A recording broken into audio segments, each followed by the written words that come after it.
Quand on s'adresse, aux copropriétés, eh bien, on s'adresse à des particuliers, mais ces particuliers sont organisés et représentés par un conseil syndical qui lui-même est représenté souvent par un syndic. Et finalement, un des grands enjeux pour nous aujourd'hui, c'est, de faire prendre conscience de la valeur du jardin auprès des copropriétaires, de la chance qu'ils ont d'avoir un jardin, c'est de les faire descendre dans le jardin. On peut avoir de très beaux jardins, et même avec une gestion moins intensive, avec des zones plus naturelles où on va laisser la nature, s'exprimer plus librement. Bienvenue sur Daily Green, le podcast dédié à la nature en ville. Je m'appelle Hicham Ennakla et toutes les 2 semaines, je vous invite à parcourir la ville et partager un moment avec celles et ceux qui font de nos villes des lieux plus vivants, plus verts, sensibles à la santé et à la cohésion sociale. Bienvenue sur Daily Green.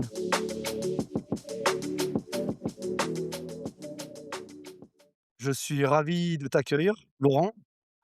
Est-ce que tu pourrais te présenter pour ceux qui ne te connaissent pas et le faire librement? Très bien, bah, bonjour, Hicham. Donc je m'appelle, Laurent Gasquet, je suis dirigeant de l'entreprise Sofraev depuis 2020. J'ai 57 ans et donc j'ai décidé de me reconvertir dans le secteur du paysage, après de très longues années, de carrière professionnelle dans le retail, dans la grande distribution. Voilà, donc aujourd'hui, je suis en direction de je dirige l'entreprise Sofraev, qui est une entreprise de 70 personnes, qui est basée à Bagneux et qui, intervient sur toute l'Île-de-France. J'ai appris, que tu n'étais pas le fondateur de Sofraev, hem, mais que tu avais racheté donc cette entreprise. Est-ce que tu peux nous en parler un peu plus et nous dire, quelle a été ta motivation pour t'engager dans ce type d'entreprise? Ouais, tout à fait. Donc, Sofrev a été créé en 1973, développé par, un entrepreneur du paysage qui s'est surtout concentré sur, le marché des copropriétés. L'entreprise a été ensuite rachetée, par, ma cousine, et il s'avère qu'en 2017, au moment où elle préparait son départ à la retraite, elle a commencé à me faire part de cette idée de me transmettre, l'entreprise, car elle souhaitait que l'entreprise reste indépendante. Et de mon côté, c'est vrai que j'arrivais, à une période où, je sentais frémir en moi l'envie d'une aventure entrepreneuriale et c'est aussi, une période 2017 où j'ai, vraiment pris conscience de façon assez importante et assez profonde, pris conscience des enjeux écologiques. D'un côté, le dérèglement climatique et de l'autre côté, l'effondrement de la biodiversité et j'ai vraiment ressenti à ce moment-là, l'importance, d'avoir un métier, d'avoir, une action concrète, en faveur du dérèglement climatique, plutôt en faveur de l'atténuation du dérèglement climatique et aussi en faveur de la biodiversité. Donc, cette opportunité de reprendre l'entreprise Sofraev, a été, vraiment une occasion pour moi de mettre en cohérence, et bien, mes nouvelles valeurs, mes nouvelles inquiétudes aussi et mon action. Donc je peux dire qu'en 2017, j'étais encore en forme de dissonance entre ces valeurs et mon métier de l'époque. Maintenant, je me sens vraiment en cohérence et totalement ancré. Comment ce métier, du retail, a enrichi, aujourd'hui ta casquette de chef d'entrepreneur de chef d'entreprise, pardon? Bah, écoute, c'est une très bonne question. En fait, je crois que les responsabilités que j'ai pu développer, dans le secteur de la grande distribution, m'ont permis d'acquérir des vrais, automatismes, des vraies convictions aussi en termes de management. En termes de gestion des ressources humaines, ce qui est extrêmement important, pour une PME de 70 personnes. C'est-à-dire que le dirigeant, est avant tout, le directeur des ressources humaines. On est aussi, un manager proche de ses équipes, on connaît tout le monde et le style managérial que j'ai pu, acquérir et mûrir, dans mes années, de professionnel antécédentes, notamment sur ma dernière expérience, me sont tout à fait utiles. Bon, j'ai aussi acquis, bah, des compétences et un peu d'expérience dans le pilotage économique, dans le pilotage commercial, également dans le pilotage stratégique et toutes ces compétences-là, bah, j'essaie de les mettre, en œuvre ici, chez Sofraev, sachant que le cœur de métier et je dirais, la gestion opérationnelle des jardins des équipes, elle est, bah, la parfaite resp elle est sous la parfaite responsabilité des hommes clés que sont les conducteurs de travaux, les chefs d'équipe et cetera. Tu avais déjà une affinité, avec le végétal ou finalement ça a été pour toi une révélation? Ouais, bah, assez peu en fait, ça a été vraiment une révélation. C'est-à-dire que je me suis rendu compte en fait, de la puissance, du végétal, que ce soit, la puissance, poétique, et intime, cette capacité qu'a le végétal à nous reconnecter à la nature et aux choses vraiment importantes, d'une part et d'autre part, j'ai pris vraiment conscience, du rôle des espaces végétalisés et de la biodiversité en milieu urbain, pour faire face aux défis de la transition écologique de la ville. Sofrève, depuis, ses tout débuts, a vraiment développé une expertise, dans la gestion des espaces végétalisés des copropriétés. Donc ce sont, des particularités, hein, en termes de compétences métiers. Il y a d'abord une compétence spécifique commerciale, parce que quand on s'adresse, aux copropriétés, on s'adresse à des particuliers, mais ces particuliers sont organisés et représentés par un conseil syndical qui lui-même est représenté souvent par un syndic. Ce qui veut dire que, en termes de relations avec, les usagers du jardin de la copropriété, il y a pas vraiment une relation directe. Il y a un premier interlocuteur en général qui est le gestionnaire du syndic, un deuxième interlocuteur qui est le conseil syndical élu par les copropriétaires, ce qui fait qu'on n'a pas toujours un accès direct aux usagers. Cette relation, elle est, un intermédiaire entre celle qu'on peut avoir avec un particulier dans ce qu'on appelle le B2C et la relation qu'on a avec un professionnel qui est le B2B. Donc pour prendre un peu du jargon commercial. Donc c'est un entre 2 qui nécessite des compétences donc spécifiques et des compétences dans ce qu'on peut appeler une vente un peu complexe. Parce qu'on a une multiplicité d'interlocuteurs, donc il faut faire preuve de diplomatie, de réactivité, et savoir s'adresser finalement à des élus qui représentent une collectivité de gens qui ne sont pas tous d'accord entre eux. Oui, forcément. Hem, Quand tu arrives sur une copropriété, alors justement pour parler un peu des habitants de ces copropriétés, hem, qu'est-ce que tu vois dans le jardin et dans la façon dont les gens investissent ces espaces-là et comment ils vivent ensemble? Alors le jardin des copropriétés en Île-de-France, historiquement, a une valeur qui est, la valeur esthétique. C'est-à-dire que la fonction du jardin finalement, c'est, d'être, agréable au regard quand on rentre chez soi, ou quand on part le matin ou quand on regarde à l'extérieur par sa fenêtre. Cette fonction esthétique en fait, elle est aussi, traditionnellement, influencée par l'histoire des jardins à la française. C'est-à-dire que, historiquement, les copros ont plutôt recherché, des jardins un peu attributs de pouvoir, jardins marqueurs de statut social. Donc, caractérisés par, des pelouses, bien uniformes, bien tondues, des haies droites, des arbustes plutôt, taillés, de manière, très géométrique et donc, des jardins qui sont souvent assimilés à des espaces propres, que je mets, bien sûr, entre guillemets et des jardins qui montrent la maîtrise que l'homme peut avoir, sur son environnement. Alors selon toi, qu'est-ce qui a évolué ces dernières années justement? Alors, je pense que, il y a vraiment une prise de conscience que le jardin peut avoir bien d'autres fonctions. Alors je vais d'abord peut-être m'exprimer, au nom de la confédération, de l'union des paysagistes et des confrères. C'est-à-dire que, heu, pour, ce qui est du métier, on est maintenant, tout à fait, conscient que le jardin peut être, un refuge pour la biodiversité. Le jardin peut être un écosystème et le jardin que l'on va, dont on va s'occuper peut vraiment s'inscrire dans une trame verte, et donc le paysagiste a tout à fait conscience que le jardin joue un rôle fondamental dans la préservation, voire la régénération de la biodiversité en milieu urbain et ça, je pense que quand quand on parle de cette fonction-là à nos clients, il y a tout d'abord, une réelle curiosité et il est quand même très rare de tomber sur un client qui va dire: «Bah, moi écoutez, la biodiversité, j'en ai rien à faire, les fleurs, j'en ai rien à faire, les insectes, les butineurs, j'en ai rien à faire». Donc, il y a quand même un consensus là-dessus et une vraie prise de conscience que le jardin a une fonction, entre guillemets, de régénération de la biodiversité, en tout cas de préservation.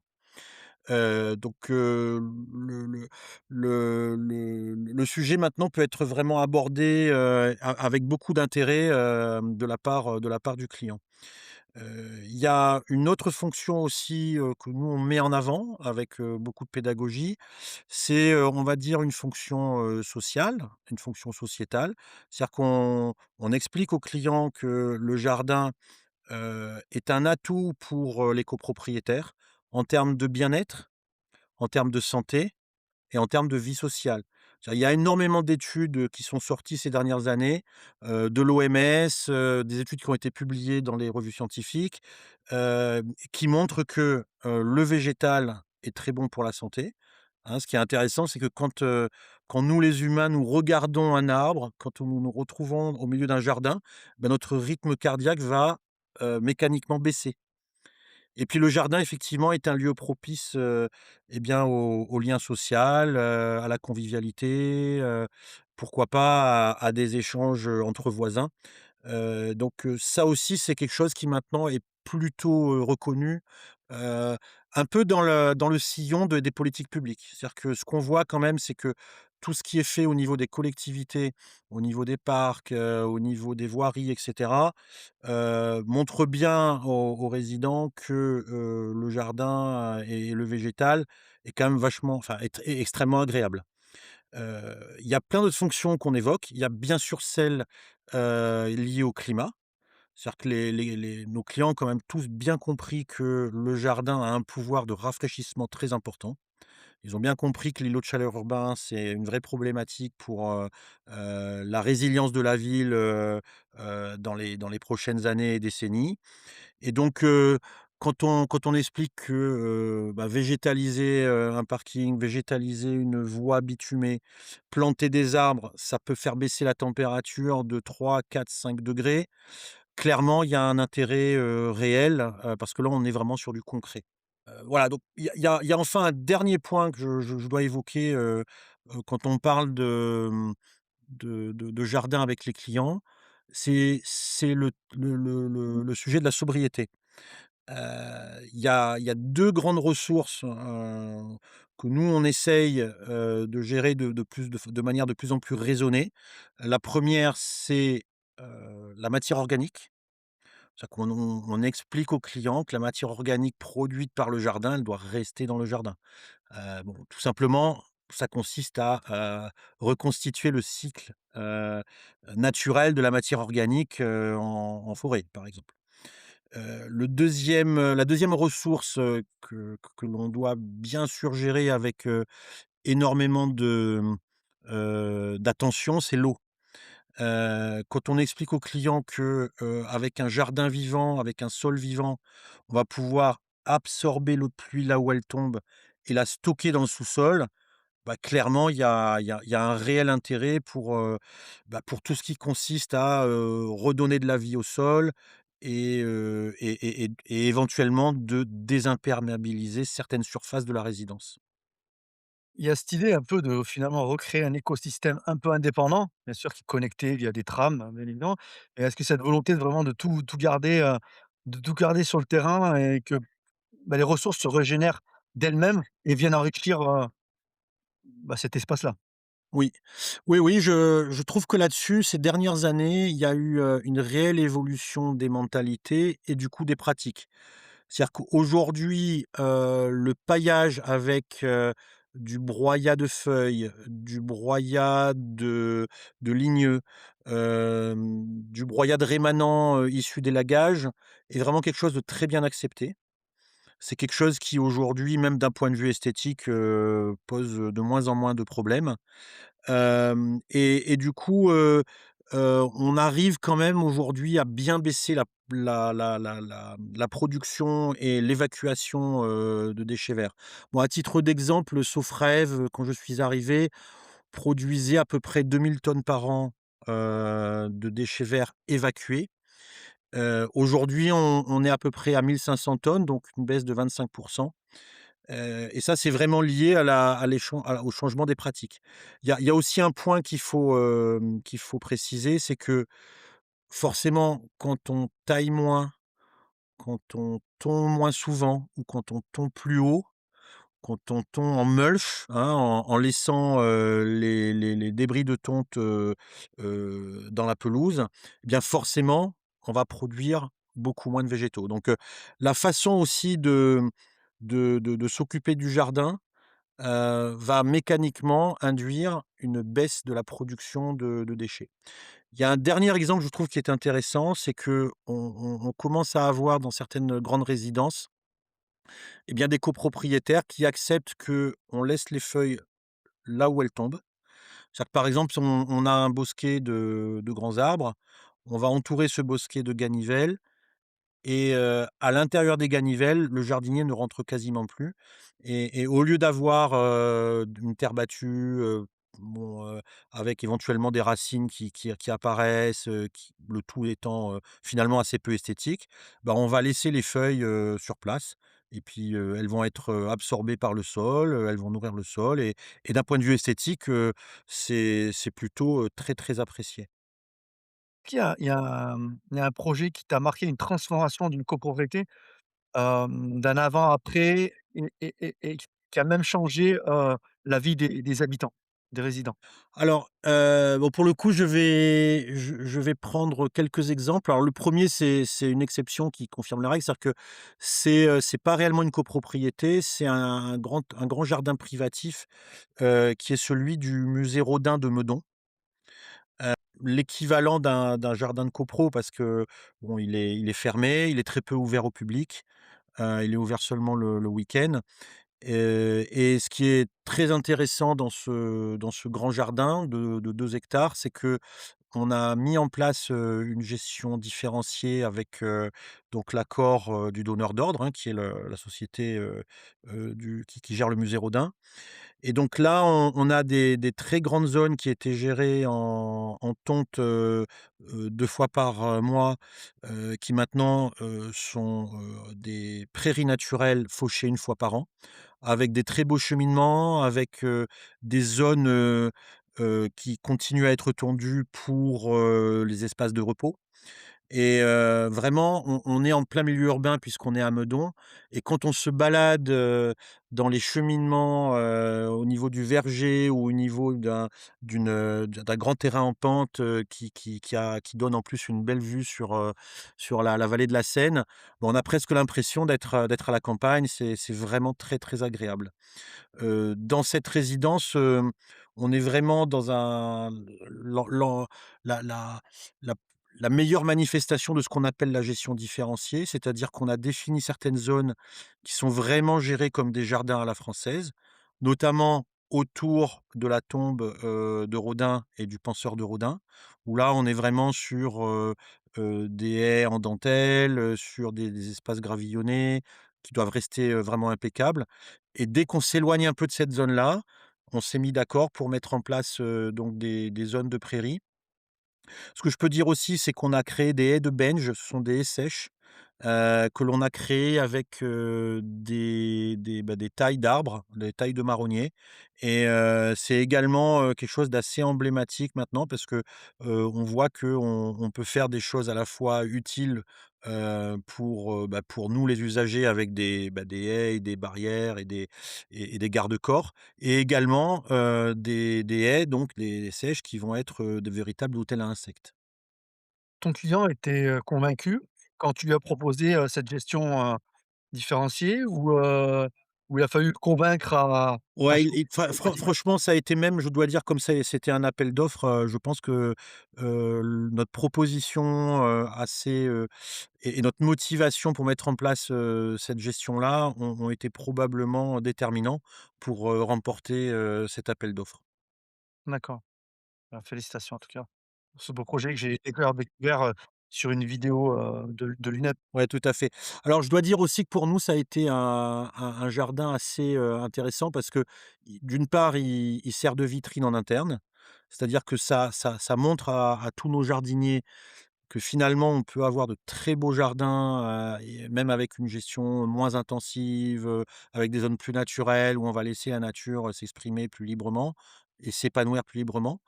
Et donc en interne, je pense que ça a aussi des vertus, pédagogiques et formatrices, très intéressantes. Moi, ça m'a aidé à conduire le changement et d'autre part, c'est aussi des jardins qu'on peut mettre en avant auprès des copropriétés. Et aujourd'hui, donc pour revenir un petit peu à ta question initiale, on a, une quinzaine de copropriétés, bah, qui sont d'accord pour, avoir des zones en prairies fleuries, voire des zones en prairies naturelles, voire des zones de biodiversité. C'est-à-dire des zones où on va vraiment plus du tout intervenir. Et à tel point qu'aujourd'hui, nous avons créé une brigade de jardiniers, qui est spécialisée plutôt dans les jardins, de gestion différenciée et donc spécialisée dans la gestion de la biodiversité. Donc avec un chef d'équipe qui est passionné par ça et donc on a, bah, des résidences comme ça, dans Paris.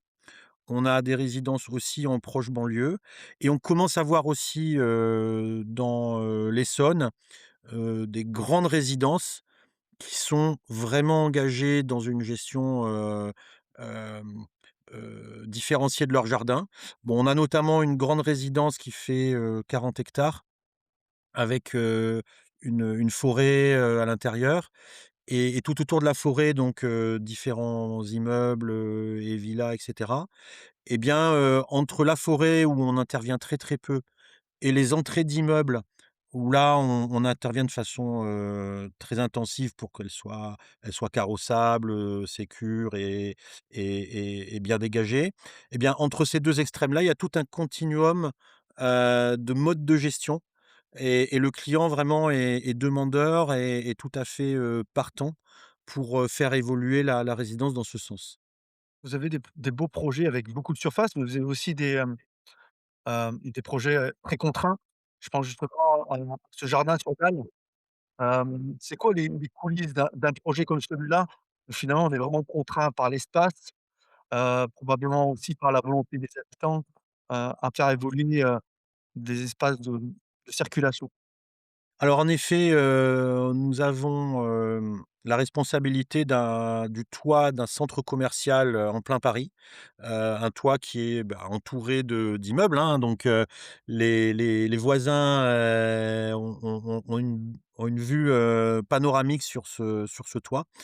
Donc c'est un toit qui est géré, de façon, très extensive parce que le bailleur, le propriétaire de ce centre commercial, a souhaité, être labellisé Biodiversity. Donc, le toit en biodiversité fait partie de ce projet.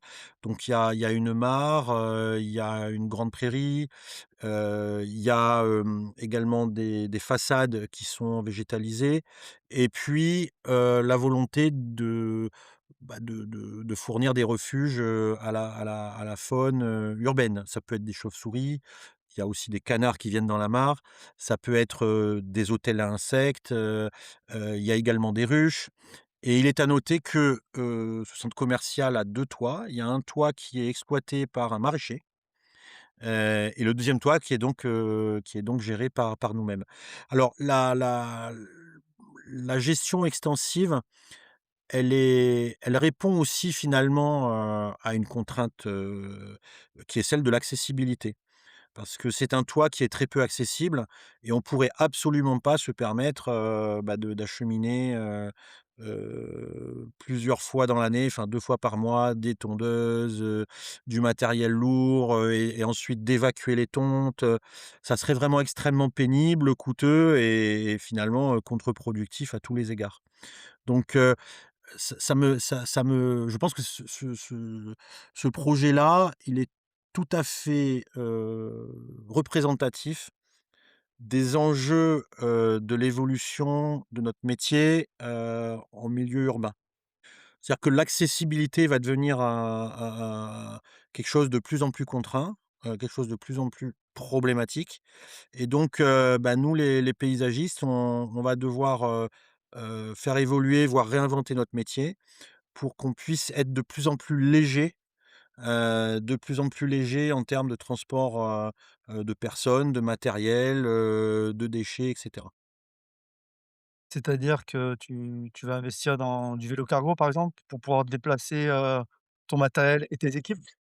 Ouais, ouais, je vois que tu es bien informé. En effet, on vient d'acquérir, donc 2 vélos, cargo avec des remorques. Donc c'est du matériel assez imposant quand même, hein, mais bien sûr, beaucoup plus léger, beaucoup plus habile, beaucoup plus agile, que des camions ou des camionnettes. En fait, depuis que je suis arrivé, la question de la mobilité, est devenue de plus en plus, prégnante et dans le cadre, de la décarbonation, du processus de décarbonation que j'ai engagé après avoir fait un bilan carbone, j'ai commencé à réfléchir au poids du matériel, à cette question de l'allègement, heu du poids, mais aussi des pratiques. Et en fait, tout est extrêmement lié. C'est-à-dire que quand on doit, réduire la capacité de transport, des véhicules, et bien, finalement, on doit se dire: «Bah, comment est-ce que je vais faire pour transporter moins de matériel? Comment est-ce que je vais faire pour, évacuer moins de biodéchets du jardin?» Et donc à la fin de l'histoire, je vais forcément remettre en question les pratiques de jardinage.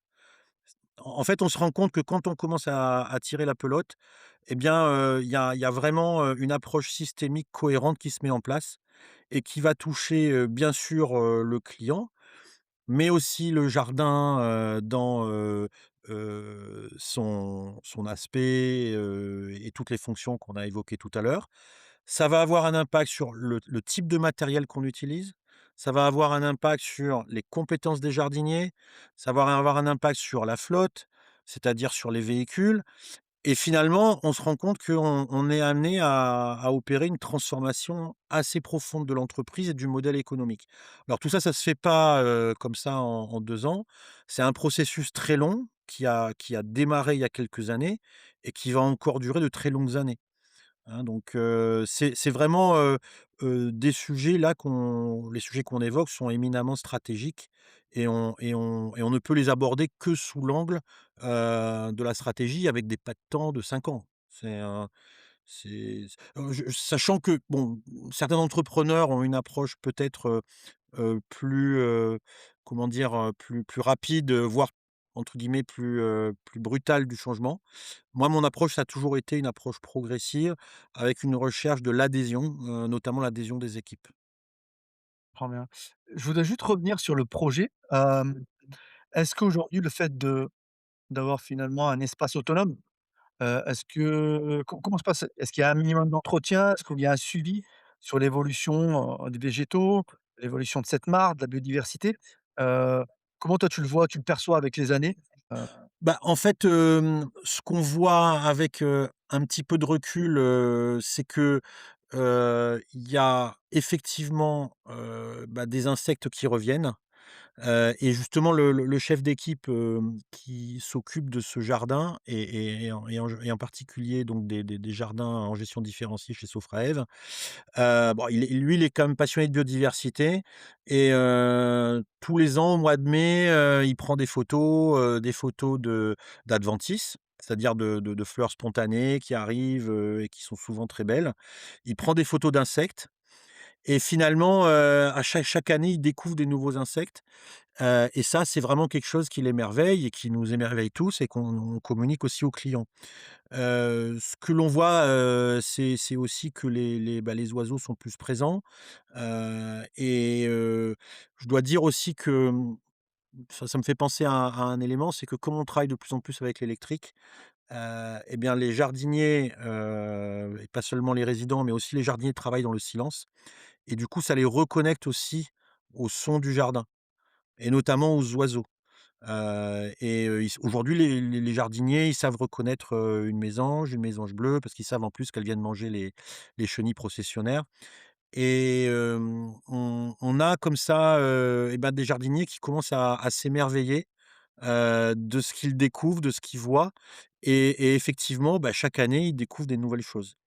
Bon, d'une part parce que la biodiversité se réinstalle assez vite finalement et d'autre part parce qu'eux-mêmes sont plus éveillés, plus attentifs. Effectivement, ils profitent bien de ces espaces, eux, en travaillant, ce qui est Alors juste, bon, peut-être un exemple auquel tu me fais penser, c'est que, on avait au niveau de la mare, du toit végétalisé du centre commercial, on avait un problème d'algues, filamenteuses, qui commençaient à envahir, la mare, et en fait, ces algues ont disparu.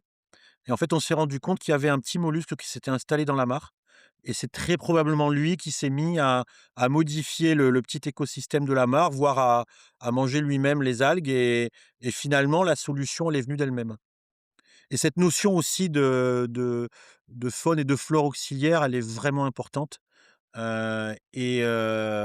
on explique aussi aux clients qu'en l'absence de produits phytosanitaires, il faut vraiment s'appuyer, sur les services rendus par la nature et que ce soit la faune, la flore du sol ou de la surface voilà. aujourd'hui, vous intervenez également dans les EHPAD et les écoles, donc là, il y a un enjeu, qui est peut-être plus social. Comment ces lieux, nous apprennent, quelque chose sur notre relation à la nature et comment tu le perçois? Bah, en fait, quand on parle de seniors, ou d'enfants, en bas âge, c'est vrai on on pense peut-être encore plus que pour des adultes, d'un âge intermédiaire, on pense encore plus à la question du bien-être, de la santé des enfants, la santé des seniors qui sont des personnes, plus fragiles. Et donc là, la question de la fraîcheur du jardin, notamment pendant les périodes de canicule, elle est vraiment essentielle. Nous, on est vraiment, très, très sensibles à, la mise en place, de d'arbres et de bancs et de zones, de repos en dessous des arbres.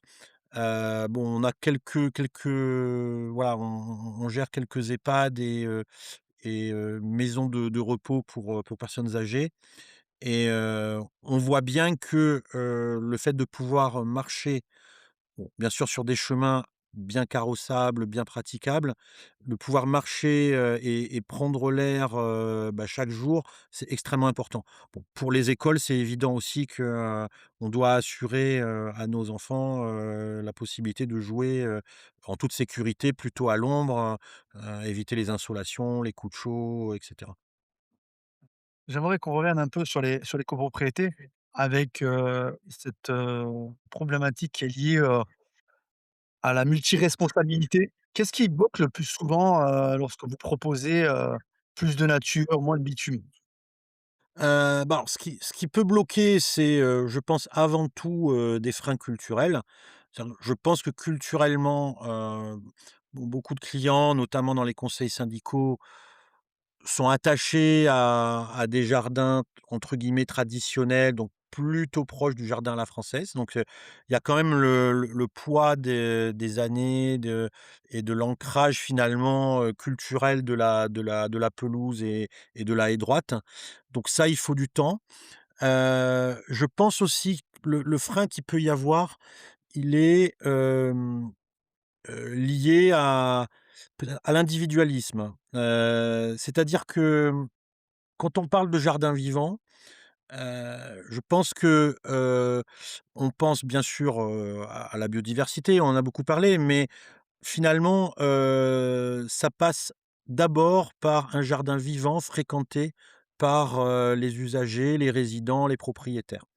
Et là, le frein finalement, il est lié au fait que, bah, il y a peut-être pas assez de collectifs dans les résidences et que finalement les jardins sont aujourd'hui plus considérés comme, une commodité, c'est-à-dire quelque chose, qui est là, on le voit un peu de loin, mais finalement, on ne se rend pas du tout compte de la valeur de ce jardin.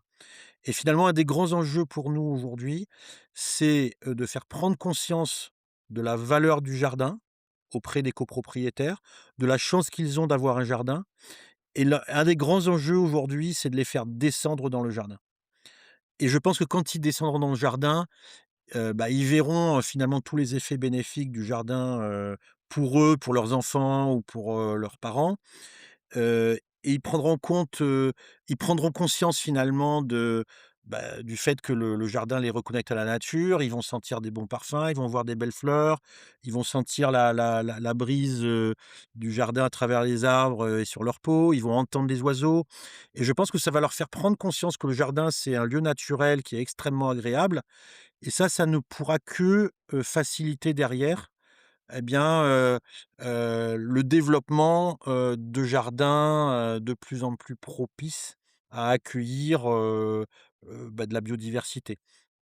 Donc tout ça, c'est vraiment extrêmement, lié et je pense que la reconnexion, des citadins à la nature, heu, elle est intimement liée à la préservation et la régénération de la biodiversité en ville. Que vous n'avez pas aussi une grande mission finalement, c'est essayer de résoudre une problématique très urbaine, c'est-à-dire la solitude, l'individualisme et essayer de le faire, directement dans les lieux d'habitation. Bien sûr, alors, c'est vrai que parmi les missions, dont on rêve un peu, bon là on est quand même un peu dans l'avenir, on ne peut pas dire qu'on ait, beaucoup de réalisations ou de manifestations de cela. Moi ce que j'aimerais, c'est que finalement on arrive à faire descendre, les résidents dans les jardins, mais pas forcément, tout seul, qu'ils puissent descendre dans les jardins autour d'un projet, collectif. Ça peut être par exemple, le jardin potager, qui a quand même, qui s'est très peu, développé dans les copropriétés privées. Je pense qu'il y a des choses à faire, mais voilà, c'est plutôt en devenir. Ça peut être aussi, l'organisation de la fête des voisins une fois par an, dans le jardin. Ça peut être l'organisation d'ateliers. Il faut quand même noter que nous avons, une très belle résidence où tous les ans, on organise, une animation, un atelier avec tous les enfants de la résidence et ça marche vraiment très bien avec un goûter et cetera.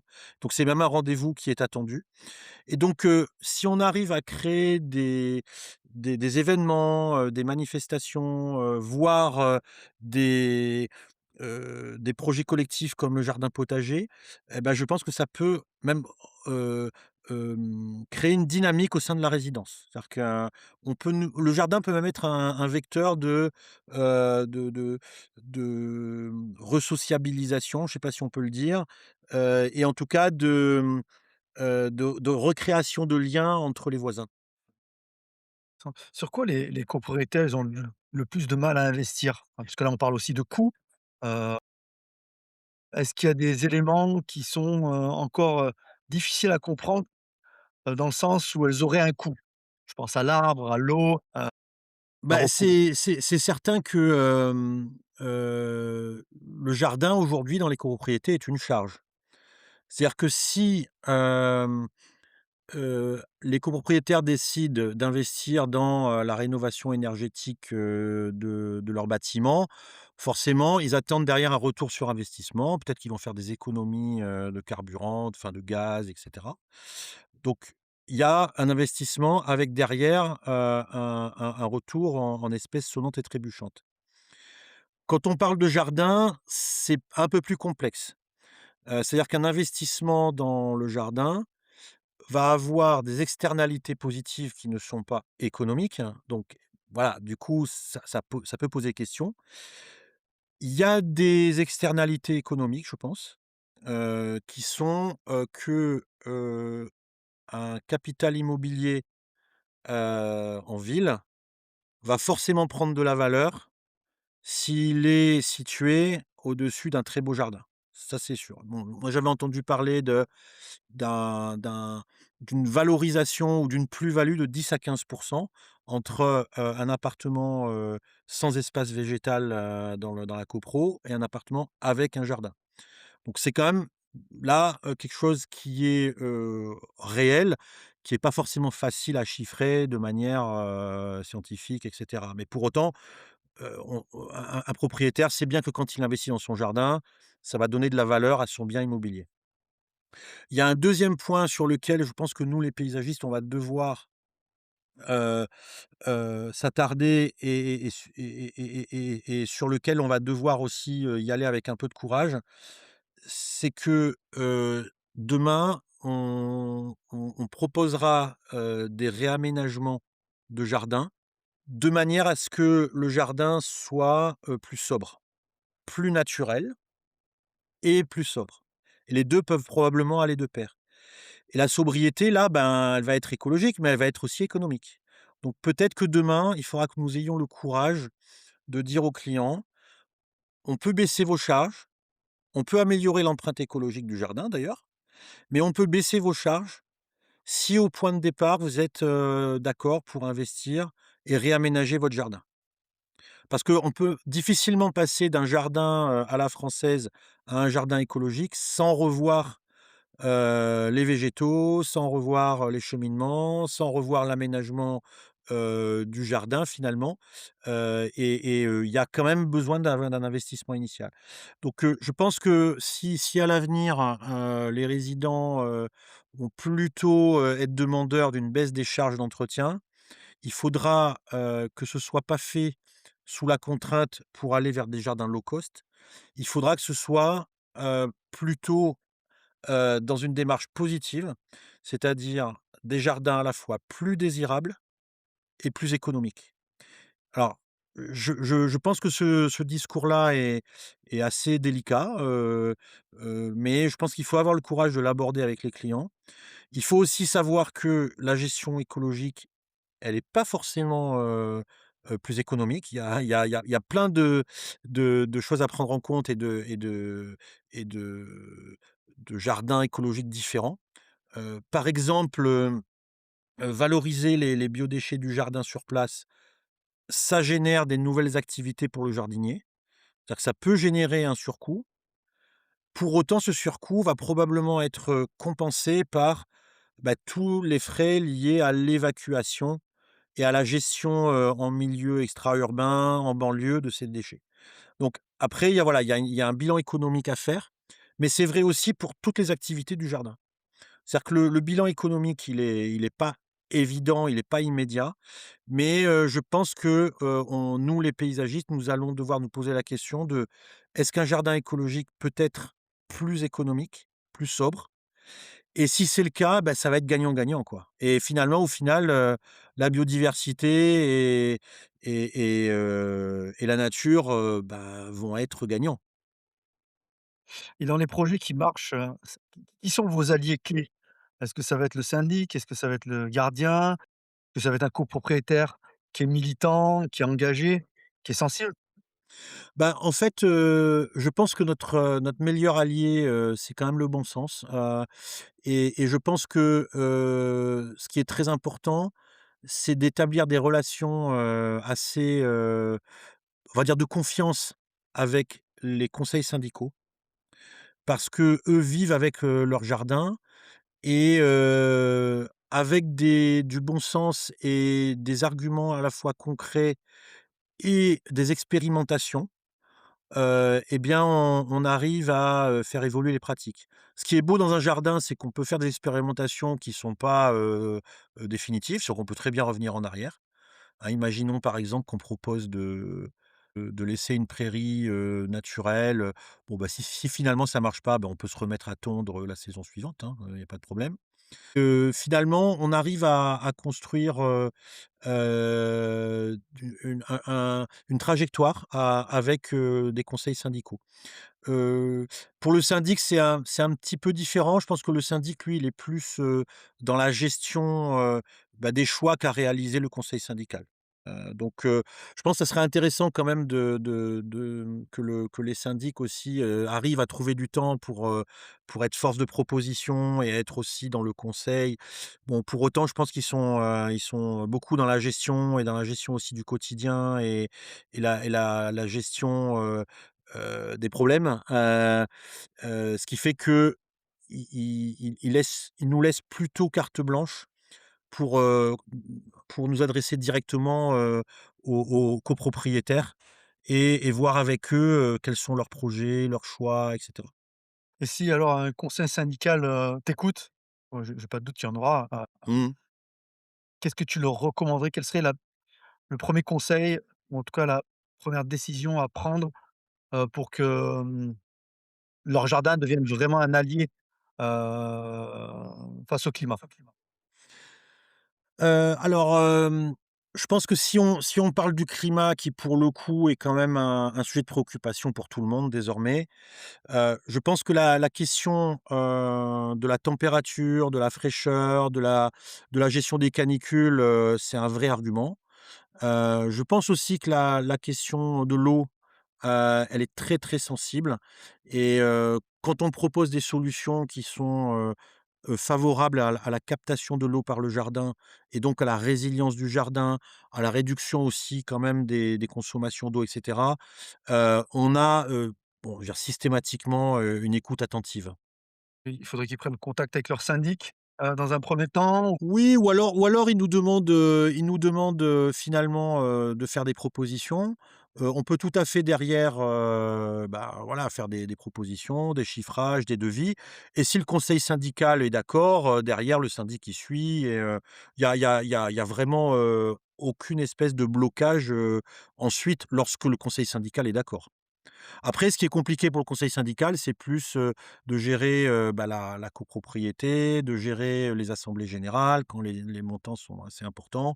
Donc c'est quand même un fonctionnement démocratique. Donc, ce qui est important aussi, c'est que les élus, bah, doivent s'assurer que, leurs propres choix et leurs propres, préférences, appétences et cetera, soient quand même partagés par une majorité de copropriétaires.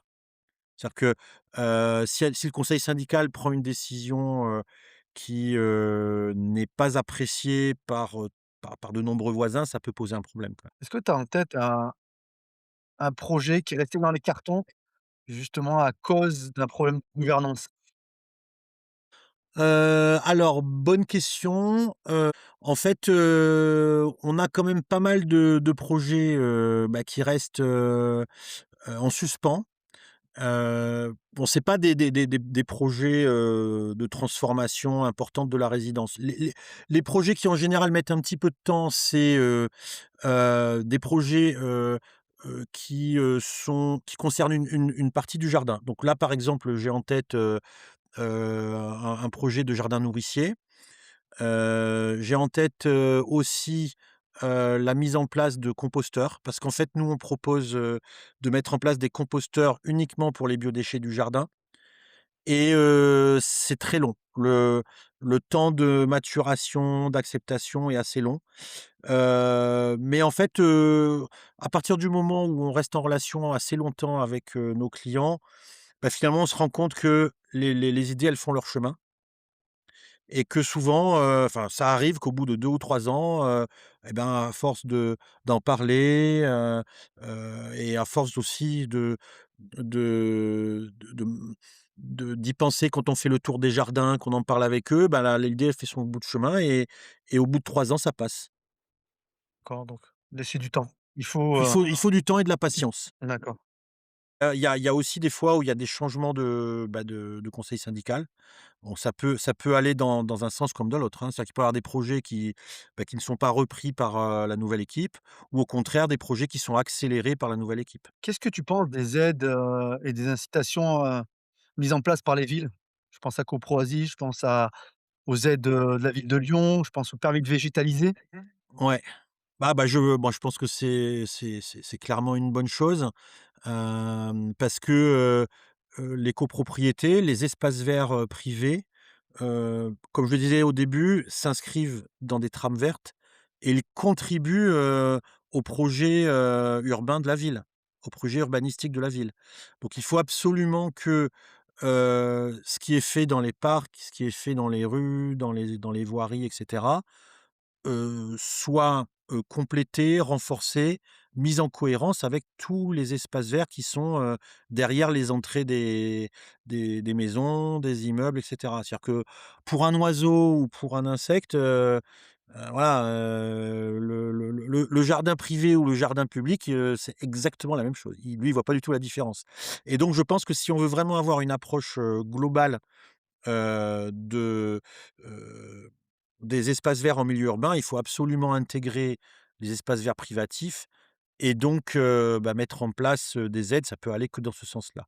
Après, ce qui est vraiment un frein pour les syndics et les conseils syndicaux, c'est, la démarche administrative. C'est-à-dire que, comme je disais tout à l'heure, les syndics sont quand même, ils ont un emploi du temps, très chargé. Les conseils syndicaux, c'est pas forcément leur métier et donc aller chercher des aides, monter des dossiers et cetera, c'est quand même des compétences, très pointues que les paysagistes en général n'ont pas, hein, voilà. Alors il manque probablement comment dire? L'organisme qui va pouvoir les aider à monter ces dossiers. Donc il y a probablement pas cette aide-là, l'aide technique, on va dire, administrative, pour pouvoir aller plus loin. OK. Donc tu penses que l'idée est bonne, mais qu'on va pas assez loin? Bah, pour l'instant, c'est vrai qu'on n'en voit pas trop les effets. Alors à Lyon, je ne connais pas, hein, mais sur, la région Île-de-France, c'est voilà, c'est pas des choses qui sont, très fréquentes, je pense. En tout cas, depuis mon entreprise, on voit pas vraiment de financement, arriver. Quoi la copropriété idéale pour toi dans les 10, 15 prochaines années? C'est une copropriété, avec un jardin vivant. Avec un jardin, où, finalement les résidents vivent en harmonie, entre eux et avec leur jardin. Vivre en harmonie entre eux, ça veut dire aussi que, il y a des il y a des règles qui sont aussi en place, hein, par rapport, au bruit, par rapport aux nuisances, mais que pour autant, on accepte que le jardin, soit sonore quand il y a les jardins qui y jouent, c'est aussi un jardin où, je le disais tout à l'heure, les seniors, par exemple, avec peut-être les enfants le mercredi, vont s'occuper du potager. C'est un jardin qui, va aussi être, un jardin de bien-être en été, notamment quand il fait très chaud. C'est vrai que la période du covid finalement c'est assez intéressante parce que, on a vu des jardins vivants. On a vu les gens dans leur jardin et c'était vraiment très agréable et voilà, pour moi, c'est ça le jardin de demain. C'est aussi un jardin plus foisonnant, c'est un jardin coloré, c'est un jardin parfumé, c'est un jardin, où on va pouvoir aussi se reposer et peut-être un petit peu à l'écart, des bruits et parfois aussi, il faut le dire, de la laideur de la ville. On a toujours une petite question rituelle en fin d'épisode, Laurent. C'est, quelles seraient, les 2 personnes, disparues ou vivantes, avec qui tu aimerais aujourd'hui, échanger, visiter éventuellement un jardin que vous auriez aménagé?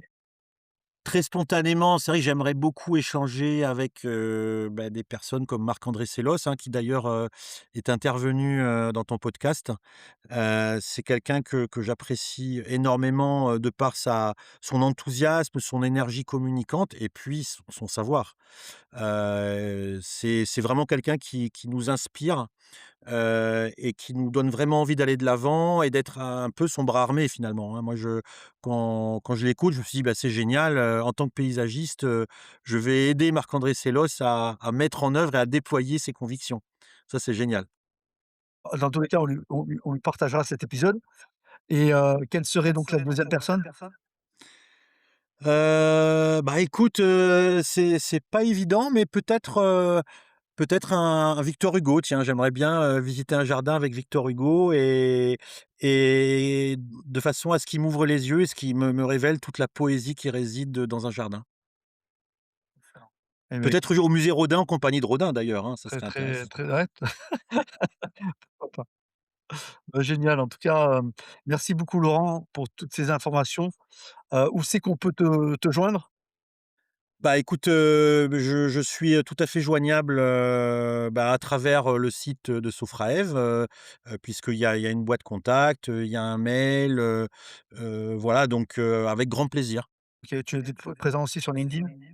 On est présent sur LinkedIn, il y a une page pour l'entreprise et ma page personnelle également. Super. En tout cas, merci encore Merci à toi, et à très bientôt et bonne continuation. merci de cette tribune, à bientôt Hicham. Merci. Au revoir. Merci à vous de nous avoir écoutés.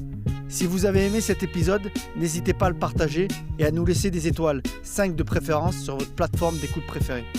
Enfin, afin de ne rater aucun épisode, inscrivez-vous à notre newsletter. newsletter.dailygreen.fr. Prenez soin de vous.